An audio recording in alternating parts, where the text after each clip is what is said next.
Hello दोस्तों, study mood में आपका स्वागत है। कल हम लोग जीव विज्ञान का परिचय चैप्टर देखे थे।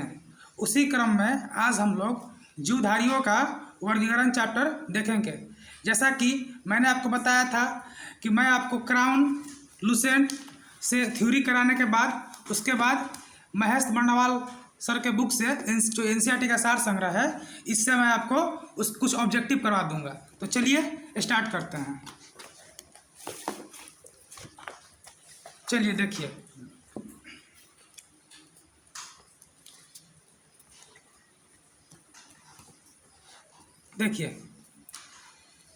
जीवधारियों का वर्गीकरण। अरस्तु द्वारा समस्त जीवों को दो समूहों में विभाजित किया गया है, जंतु समूह और वनस्पति समूह। ये एग्जाम में क्वेश्चन पूछता है कि जीवधारियों को किसने दो समूह में बांटा था। तो कौन कौन दो समूह? जंतु समूह और वनस्पति समूह। तो अरस्तु द्वारा। ठीक है, आगे देखिए। लिनियस ने भी अपनी पुस्तक सिस्टेमा नेचुरा में संपूर्ण जीवधारियों को दो जगत में, पादप जगत और जंतु जगत में विभाजित किया है। तो ये एग्जाम में पूछ लेता है कभी कभी कि सिस्टेमा नेचुरा किसके द्वारा लिखा गया था। तो लिनियस द्वारा लिखा गया था। आगे देखिए, लिनियस ने वर्गीकरण की जो प्रणाली शुरू की उसी से आधुनिक वर्गीकरण प्रणाली की नींव पड़ी। इसलिए उन्हें मतलब लिनियस को आधुनिक वर्गीकरण का पिता कहते हैं। पूछेगा कि आधुनिक वर्गीकरण का पिता किसे कहते हैं, तो लिनियस को कहते हैं। यहाँ पर मैं आपको कुछ एक्स्ट्रा फैक्ट बताना चाहता हूँ। जैसे कि कभी कभी पूछ देता है एग्जाम में कि जीवधारियों को तीन वर्गीकरण में किसने बांटा था, तो हैकल द्वारा बांटा गया था। ठीक है, अगर दो बोलेगा तो अरस्तु द्वारा। ठीक है, अगर तीन बोलेगा तो हैकल द्वारा। आगे देखिए, जीवधारियों का 5 जगत वर्गीकरण, 5 किंगडम क्लासिफिकेशन ऑफ ऑर्गेनिज्म।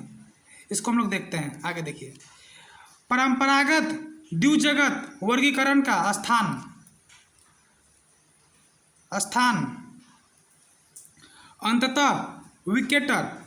अंततः विकेटर द्वारा सन 1969 में प्रस्तावित 5 जगत प्रणाली ने ले लिया। तो ये एग्जाम में पूछता है कि पांच जगत वर्गीकरण का सिद्धांत किसने दिया था, तो विकेटर ने दिया था। आगे देखिए, इसके अनुसार समस्त जीवों को निम्नलिखित 5 जगत में वर्गीकृत किया गया है। तो उन पांचों का हम लोग नाम देख लेते हैं। मोनेरा, प्रोटिस्टा, पादप, कवक, जंतु। मोनेरा, प्रोटिस्टा, पादप, कवक, जंतु। आगे देखिए, अब हम लोग पांचों को थोड़ा थोड़ा 1 बाय 1 थोड़ा सा उसके बारे में जान लेते हैं। आगे देखिए, मोनेरा, इस जगत में सभी प्रोकैरियोटिक जीव अर्थात जीवाणु, साइनोबैक्टीरिया, आर्कीबैक्टीरिया सम्मिलित किए जाते हैं। पूछ देगा कि मोनेरा क्या होता है, एक तरह का प्रोकैरियोटिक जीव होते हैं। ठीक है, अगर दे देगा ऑप्शन में आपको कि जीवाणु, साइनोबैक्टीरिया, आर्कियोबैक्टीरिया क्या है, ये मोनेरा संघ के अंतर्गत इसको रखा गया है। आगे देखिए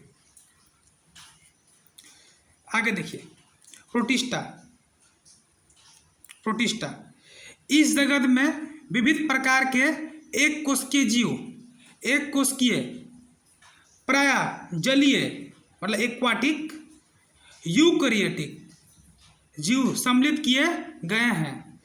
तो प्रोटिस्टा कैसा होता है, यूकैरियोटिक होता है, और ये एक कोशिकीय होता है मतलब यूनिसेलुलर होता है।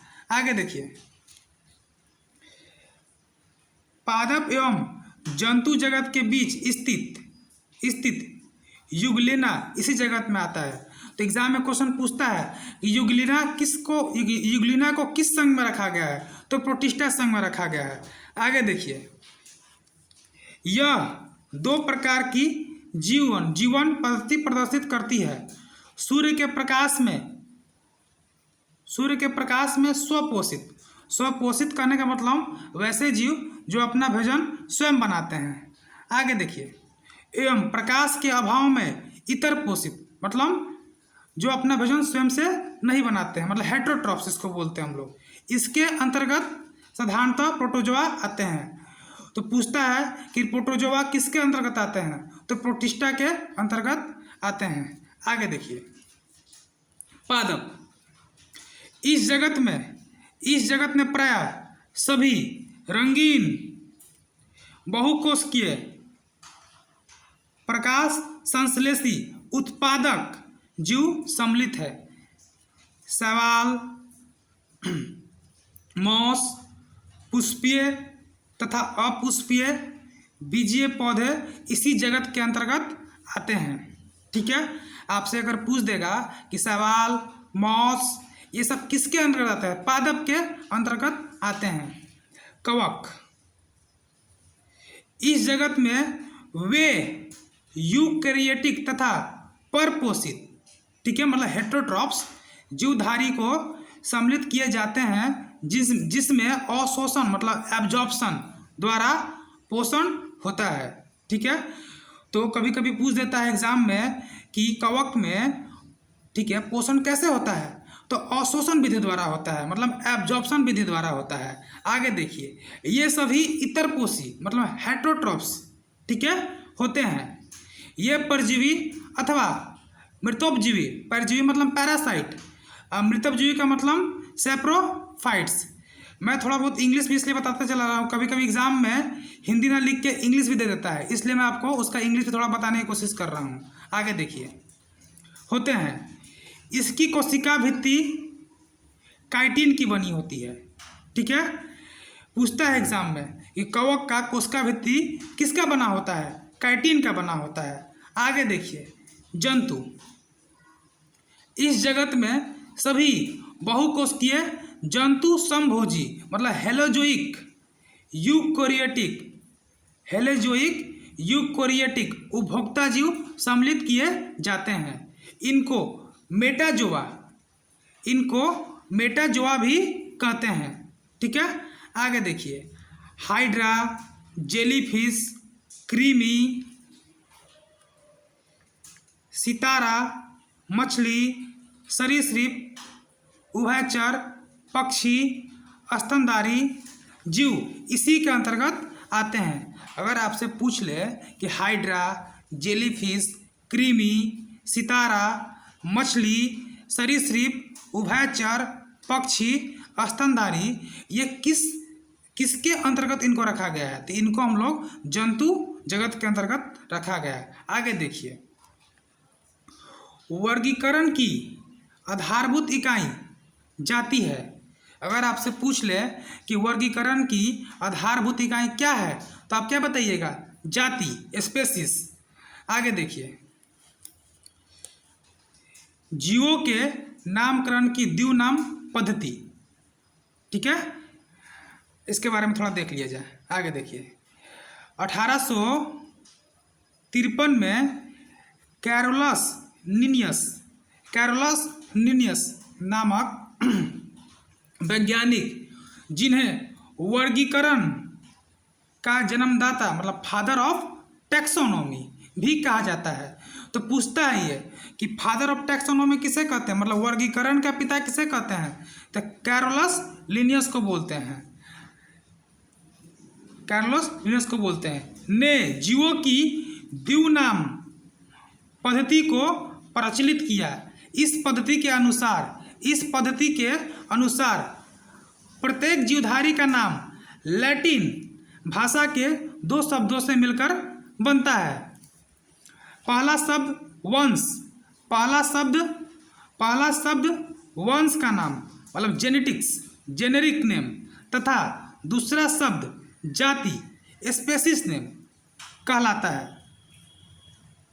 वंश तथा जाति नामों के बाद उस वर्गीविद मतलब साइंटिस्ट वैज्ञानिक का नाम लिखा जाता है जिसने सबसे पहले उस जाति को खोजा या जिसने इस जाति को सबसे पहले वर्तमान नाम प्रदान किया। जैसे एग्जाम्पल देख लीजिए, मानव का वैज्ञानिक नाम होमो सेपियंस लीन है। ठीक है, वास्तव में होमो उस वंश का नाम है जिसकी एक जाति सेपियंस है। ठीक है, और लीन वास्तव में लीनियस शब्द का संक्षिप्त रूप है। इसका अर्थ यह है कि सबसे पहले लीनियस ने इस जाति को होमो सेपियंस नाम से पुकारा है। चलिए ठीक है, अब हम लोग जीवधारियों के वैज्ञानिक नाम देख लेते हैं। को एग्जाम में हमेशा ये पूछते रहता है कि जीवधारियों के वैज्ञानिक नाम दे देगा, मनुष्य का वैज्ञानिक नाम क्या होता है, कुत्ता का क्या होता है, गाय का क्या होता है। तो चलिए इसको हम लोग देख लेते हैं। ठीक है, देखिए मनुष्य का वैज्ञानिक नाम होमो सेपियंस होता है। ठीक है, आगे देखिए, मेढक का वैज्ञानिक नाम राना टिग्रीना होता है। आगे देखिए, बिल्ली मतलब कैट का वैज्ञानिक नाम, बिल्ली का वैज्ञानिक नाम फेलिस डोमेस्टिका होता है। कुत्ता का वैज्ञानिक नाम कैनिस फैमिलियरिस होता है। ठीक है, गाय का वैज्ञानिक नाम बोस इंडिकस होता है। ठीक है, मक्खी का वैज्ञानिक नाम मुस्का डोमेस्टिका होता है। ठीक है, आगे देखिए, आम का वैज्ञानिक नाम मैंजीफेरा इंडिका होता है। धान का वैज्ञानिक नाम ओरिजा सटिवा होता है। ठीक है, आगे देखिए, गेहूं का वैज्ञानिक नाम ट्रिटिकम एस्टिवम होता है। किसका? गेहूं का। मटर का वैज्ञानिक नाम पिजम एस्टिवम होता है। चना, ठीक है, चना का वैज्ञानिक नाम सीजर एरिटिनम होता है। आगे देखिए, सरसों का वैज्ञानिक नाम ब्रासिका कैंपस ट्राइस होता है। ठीक है, अब हम लोग क्राउन से भी अगर कुछ एक्स्ट्रा फैक्ट दिया हुआ है तो उसको हम लोग देख लेते हैं। उसके बाद हम लोग कुछ ऑब्जेक्टिव करेंगे।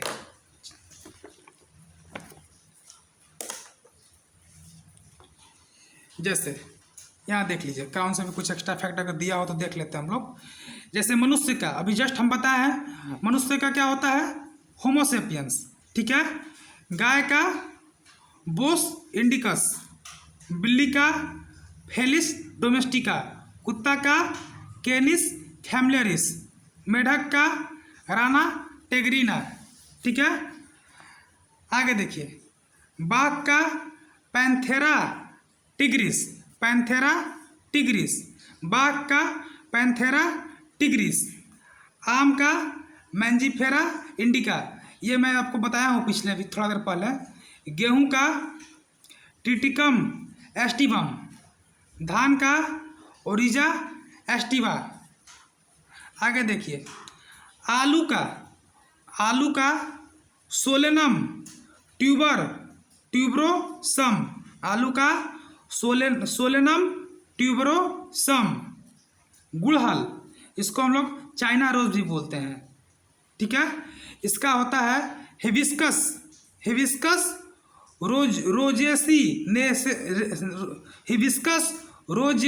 रोसेजिनेसिस। ठीक है, आगे देखिए, नीम का, ठीक है, इसका होता है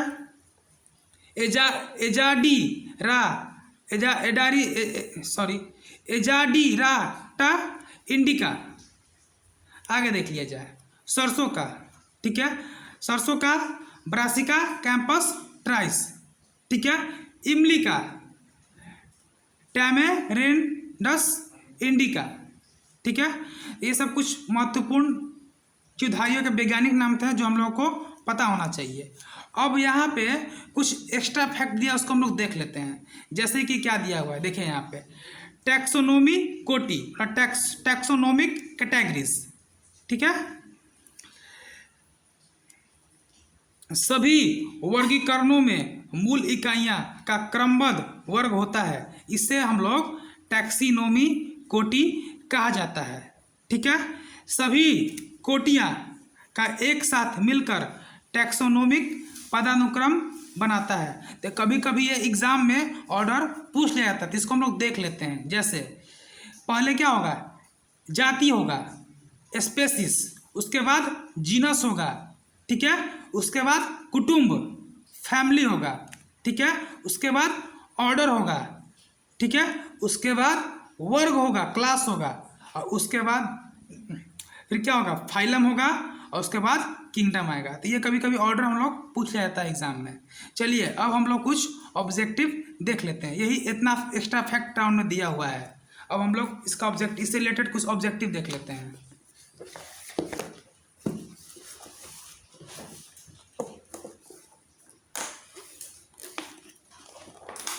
चलिए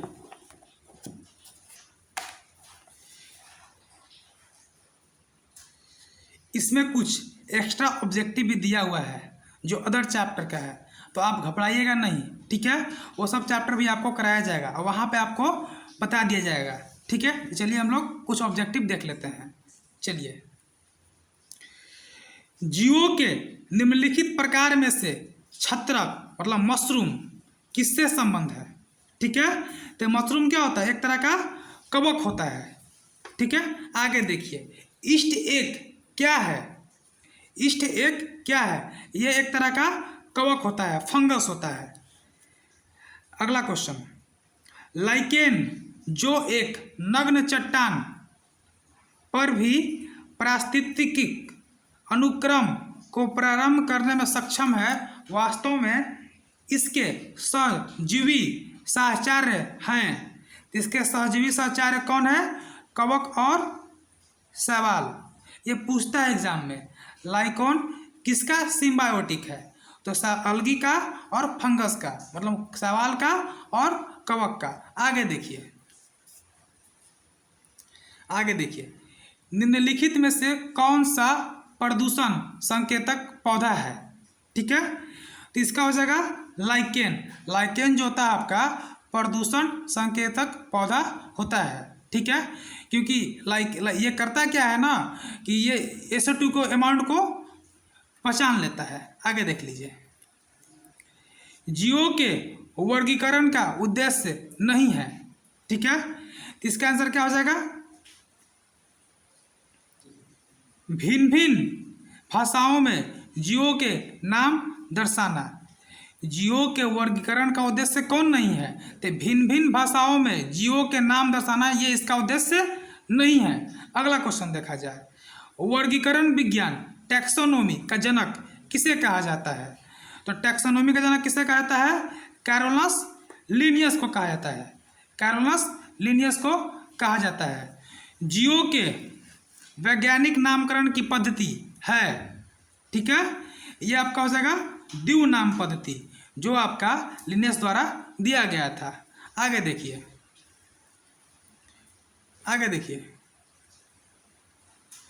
जीवों के वर्गीकरण की आधुनिक प्रणाली में सबसे छोटी इकाई कौन सी है? तो इसका आंसर क्या हो जाएगा? जाति। अभी वो ऑर्डर आपको हम बताए थे ना, वहीं से एक क्वेश्चन है। आगे देख लिया जाए, इसका आंसर क्या हो जाएगा? जाति। अगला क्वेश्चन देखिए, कवकों का प्रयोग किया जाता है। कवकों का प्रयोग किया जाता है तो खाद्य पदार्थ के रूप में, एल्कोहल के निर्माण में, ब्रेड बनाने में। इसका आंसर क्या हो जाएगा? उपयुक्त सभी हो जाएगा। अगला क्वेश्चन देखिए, निम्न में से कौन सा कीटभक्षी पादप नहीं है? ठीक है, तो इसका आंसर क्या हो जाएगा? हार्नवट। हार्नवट क्या होता है? ये आपका कीट भक्षी पादप नहीं होता है। मतलब कुछ पादप ऐसे होते हैं, कुछ पेड़ पौधे ऐसे होते हैं जो कीड़े मकोड़ों को खाते हैं। जैसे आपका ये कॉमन क्वेश्चन होगा, आप सुने होंगे इसका नाम, घटपर्णी, वाटरवर्ड, ब्लैडरवर्ड, ये सब क्या होते हैं? कीट भक्षी पादप होते हैं। इसको जरूर याद कर लिए, यहाँ से क्वेश्चन पूछता है। आगे देखिए, पर हार्नवट यह आपका कीट भक्षी पादप नहीं है। अगला क्वेश्चन देखिए, किस जीव वैज्ञानिक ने 5 जगत वर्गीकरण प्रणाली प्रस्तुत की थी? ठीक है, तो इसका आंसर क्या हो जाएगा? इसका आंसर हो जाएगा आपका विकेटर। ठीक है, विकेटर ने 5 जगत किंगडम को दिया था। और 3 जगत बोल देगा तो हैकल हो जाएगा, 3 जगत बोलेगा तो हैकल हो जाएगा, और 2 जगत बोलेगा तो क्या हो जाएगा? अरस्तु हो जाएगा। अगला क्वेश्चन देखिए, जंतुओं और पादपों के वैज्ञानिक वर्गीकरण से संबंधित विज्ञान की शाखा क्या कहलाती है? ठीक है, उसको हम लोग क्या कहते हैं? वर्गीकी, मतलब हम लोग टैक्सोनॉमी। आगे देखा जाए, अमीबा अपना भोजन किस प्रक्रिया के द्वारा प्राप्त करता है? जो अमीबा है अपना भोजन किस प्रक्रिया के द्वारा प्राप्त करता है? तो इसका आंसर क्या हो जाएगा? इसका आंसर हो जाएगा एंडोसाइटोसिस अथवा फैगोसाइटोसिस। ठीक है, अगला क्वेश्चन देखिए, कौन सा जीव मोनेरा जगत में शामिल नहीं है? तो कवक हो जाएगा। कवक एक खुद एक किंगडम है। ठीक है, आगे देखा जाए, विषाणु किस जगत में सम्मिलित किए जाते हैं? विषाणु को किस जगत में सम्मिलित किया जाता है? तो इनमें से कोई नहीं होगा। विषाणु को ना हम लोग प्रोटिस्टा में रखते हैं, ना हम लोग मोनेरा में रखते हैं, ना हम लोग प्रोटोजोआ में रखते हैं, इसलिए इसका आंसर इनमें से कोई नहीं होगा। अगला क्वेश्चन देखा जाए, एम्फीबिया, ठीक है, किस प्रकार के जीवों का समूह है? ठीक है, तो जल और स्थल दोनों पर रह सकने वाले जीवों का समूह को क्या कहते हैं? एम्फीबिया कहते हैं। आगे देखिए, निम्न में से कौन सा जीव कीट है? ठीक है, इसका आंसर क्या होगा? सिल्वर मछली। सिल्वर मछली जो होता है एक तरह का कीट होता है। आगे देखिए, ठीक है, किस संघ के जीव गलफड़ों द्वारा शोषण करते हैं? ठीक है, किस संघ के जीव गलफड़ों द्वारा शोषण करते हैं? इसका आंसर हो जाएगा आपका मोलस्का। मोलस्का संघ के जीव गलफड़ द्वारा शोषण करते हैं। आगे देखिए, निम्नलिखित में से कौन सा स्तनधारी जीव अंडे देता है? तो अंडा कौन देता है? प्लेटिपस। ठीक है, प्लेटिपस क्या होता है? एक तरह का स्तनधारी भी होता है और अंडा भी देता है। आगे देखा जाए, आगे देख लिया जाए, निम्न में से कौन सा सबसे छोटा पक्षी है? ठीक है, निम्न में से कौन सा सबसे छोटा पक्षी है? इसका आंसर क्या हो जाएगा? Hamming bird. अगला क्वेश्चन देखिए, व्हाइट लेन हॉर्न किसकी एक किस्म है? ठीक है, तो यह आपका कुकुट का एक किस्म होता है, व्हाइट लेग हॉर्न। अगला क्वेश्चन देखिए, निम्न में से किस कीट का वैज्ञानिक नाम ब्लैटेरिया है? ठीक है, ब्लैटेरिया किस कीट का वैज्ञानिक नाम होता है? तो ब्लैटेरिया आपका तिलचट्टा का होता है। तिलचिट्टा का वैज्ञानिक नाम क्या होता है? ब्लैटेरिया। अगला क्वेश्चन देखा जाए, गरम रुधिर वाले जंतु वे होते हैं जो अपने शरीर के तापक्रम को सदैव एक समान बनाए रखते हैं। जैसे आपका मनुष्य हो गए, ठीक है, और जंतु हो गए जैसे शेर हो गया, बाघ हो गया, ये सब क्या होते हैं? गर्म रुधिर वाले जंतु होते हैं। ठीक है, और जैसे कि आपका रेप्टाइल्स हो गए, स्नेक हो गए, ये सब आपका क्या होता है? कोल्ड ब्लडेड एनिमल होते हैं। आगे देखिए, फलीदार पादपों की जड़ में उपस्थित गांठों में पाए जाने वाले नाइट्रोजन स्थिरीकरण जीवाणु, मतलब नाइट्रोजन फिक्सेशन बैक्टीरिया कौन होते हैं? ठीक है, क्या है? एक तरह का ये आपका सहजीवी होते हैं। एक तरह आपका ये क्या होते हैं? सहजीवी होते हैं। आगे देखिए, निम्न में से कौन सा एक वास्तविक मछली है? निम्न में से कौन सा एक आपका वास्तविक मछली है? इसका आंसर क्या होगा? जेलीफिश। इसका आंसर क्या होगा? जेलीफिश। अगला क्वेश्चन देखिए, मोनेरा जगत के जीवों के संदर्भ में निम्नलिखित कथनों पर विचार कीजिए। तो इस जगत के सभी जीवों में कोशिका भित्ति उपस्थित होती है। नीलहरित शैवाल इस जगत का उदाहरण है। ठीक है, इसका आंसर क्या होगा? केवल और केवल दो होगा क्योंकि पादप में क्या होता है? कोशिका भित्ति होता है। अगला क्वेश्चन देखिए, सही कूट का चयन करें। ठीक है, देख लिया जाए इसको। एस्केरिस, मलेरिया परजीवी, घरेलू मक्खी, गाय। इसका आंसर क्या हो जाएगा? देखिए, एस्केरिस आपका एक तरह का निमेटोडा होता है। एस्केरिस क्या होता है? निमेटोडा होता है। मलेरिया परजीवी क्या होता है? यह आपका प्रोटोजोआ होता है। ठीक है, और घरेलू मक्खी क्या होता है? यह आपका ऑर्थोपोडा होता है। और गाय क्या होता है? यह आपका स्तनधारी होता है। एक क्वेश्चन यहाँ से पूछता है कि सबसे बड़ा संघ क्या होता है? ऑर्थोपोडा। आगे देखा जाए, निम्नलिखित उड़ने वाली जीवों में से कौन सा पक्षी वर्ग के अंतर्गत नहीं आता? तो इसका आंसर क्या हो जाएगा? चमगादड़ हो जाएगा। चमगादड़ आपका एक स्तनधारी होता है। ठीक है, अगला क्वेश्चन देखिए, निम्नलिखित में से कौन सा जानवर बिना पानी पिए सबसे लंबी अवधि तक रह सकता है? तो इसका आंसर क्या होगा? कंगारू चूहा। इसका आंसर क्या हो जाएगा? कंगारू चूहा। अगला क्वेश्चन देखिए, निम्नलिखित में से कौन सा एक सही वर्ग की पदानुक्रम है? इसका आंसर क्या हो जाएगा? डॉग। तो मैं आपको बताया था पहले क्या होता है? जगत, नहीं, सबसे बड़ा क्या होता है? जगत होता है। उससे फिर संघ, फिर क्या होता है? वर्ग, फिर क्या होता है? गण, फिर क्या होता है? कुल, फिर क्या होता है? वंश, फिर क्या होता है? जाति होता है। मतलब सबसे बड़ा आपका क्या होता है? जगत होता है। सबसे छोटा क्या होता है? आपका जाति होता है। अगला क्वेश्चन देखिए, नेपथेंसिस खासियाना, मतलब उसको इंग्लिश में हम लोग घटपर्णी बोलते हैं, इसको हिंदी में हम लोग घटपर्णी बोलते हैं, नामक दुर्लभ एवं कीटभक्षी पौधे कहाँ पाए जाते हैं? तो ये आपका मेघालय में पाया जाता है। ठीक है, तो वीडियो देखने के लिए बहुत बहुत धन्यवाद दोस्तों, और कमेंट कीजिएगा कि वीडियो आपको कैसा लगा।